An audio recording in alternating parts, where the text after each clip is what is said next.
কবে আসবে। আমরা যদি সরকারে যদি আমাদের নোয়াখালী বিভাগ না করে তাহলে আমরা তার কার্যালয় ঘেরাই করব। আমরা আমাদের রক্ত দিয়ে হলো আমরা আমাদের জেলাকে বিভাগ হিসাবে ঘোষণা করবো ইনশাল্লাহ।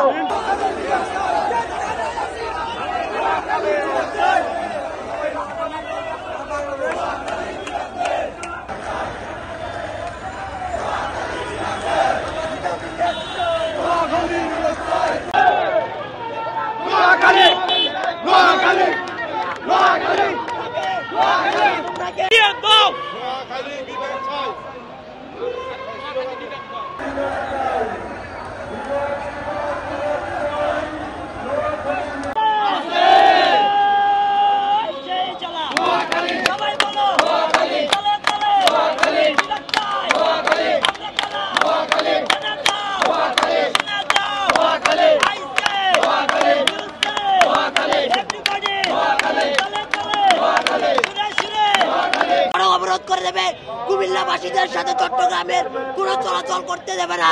তাই আমাদের দাবি একটাই, আমাদের সাথে লক্ষ্মীপুর আছে, ফেনী আছে, সবাই আছে। বাংলাদেশের সর্বজেলার মানুষ আমাদেরকে সাপোর্ট করে।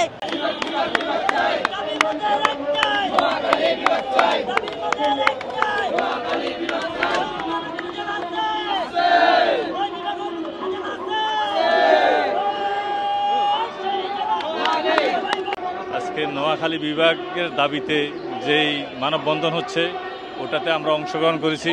নোয়াখালী সোসাইটি ঢাকা। আমাদের দাবি মূলত চারটা দাবি। এরিয়া অনুযায়ী যেন নোয়াখালীকে বিভাগ করা হয়। ব্লু ইকোনমির দিক থেকে নোয়াখালী বিভাগের দাবি রাখে এবং আয়তনের দিক থেকে নোয়াখালী বিভাগ দাবি রাখে। জনসংখ্যার দিক থেকে নোয়াখালী বিভাগ দাবি রাখে। অনুন্নত হিসাবে উন্নয়নের জন্য নোয়াখালী বিভাগ দাবি রাখে। যেহেতু আগামী 15 তারিখে বোঝা যাবে, 15 তারিখে একটা মিটিং আছে, সেই মিটিংয়ে বোঝা যাবে কি অবস্থা হয়। যেহেতু কুমিল্লা বিভাগ এখন স্থগিত হয়েছে, তাহলে এক হিসাবে আমরা আমাদের এই আমাদের এই আন্দোলন কিছুটা সফল হয়েছে।